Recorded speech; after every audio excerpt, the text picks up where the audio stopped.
ముఖ్యమంత్రి గౌరవనీయులు జగన్మోహన్ రెడ్డి గారు పిలుపు మేరకు వైసీపీ పార్టీలోకి చేరడానికి నిర్ణయం తీసుకున్నానండి. 14వ తేదీ ఉదయం స్టార్ట్ అవుతానండి. ఈవినింగ్ 4 to 6 మధ్యన పార్టీలో జాయిన్ అవ్వడానికి వెళ్తున్నానండి. ఆ విషయం మీ ద్వారా నన్ను అభిమానించే వారందరికీ తెలియపరచమని కోరుకుంటున్నాను. ఉదయం 8-9 మధ్య స్టార్ట్ అవుతానండి.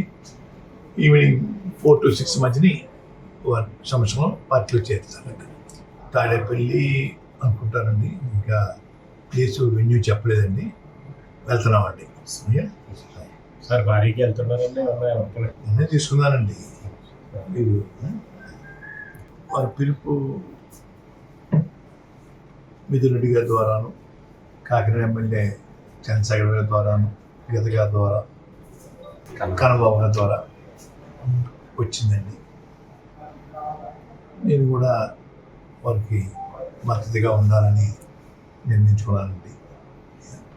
ఇంకా మంచి మంచి పథకాలు, సంక్షేమ పథకాలు ఇంకా పేదవారికి అందించేలాగా నా వంతు నేను కృషి చేయడం కోసం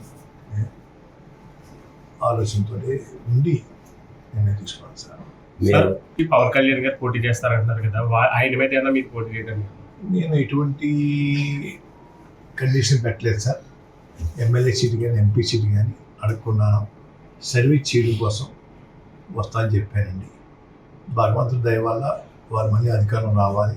వచ్చిన తర్వాత వారు ఏదైనా ఇస్తే తీసుకోవడానికి సుముఖంగా ఉన్నాను తప్ప ఇప్పుడు మాత్రం ఎటువంటి సీటు నాకు కానీ నా కుమారుడు కానీ అడిగే ఉద్దేశం పెట్టుకోలేదండి.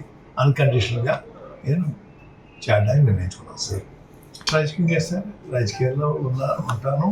వారి తరఫున, ముఖ్యమంత్రి గారి తరఫున ప్రచారం వెళ్తాను సార్. రాజకీయాల్లో ఉన్నట్టే సార్. నేను చెప్పాను సార్ వారికి, నేను సేవ చేస్తానండి. మీరు అధికారం రావడం కోసం నా వంతు నేను కృషి చేస్తాను. ఎటువంటి పదవి కాంక్ష నాకు కానీ నా కుటుంబానికి లేదు. తర్వాత అధికారం వచ్చినంత మీకు ఇవ్వాలంటే ఇద్దరు కానీ అధికారం వచ్చినా కూడా నేను అడగనండి. మీ అంతా మీరు ఇవ్వాలంటే ఇవ్వండి. ఇది ఈ కండిషన్ పెట్టలేదు సార్.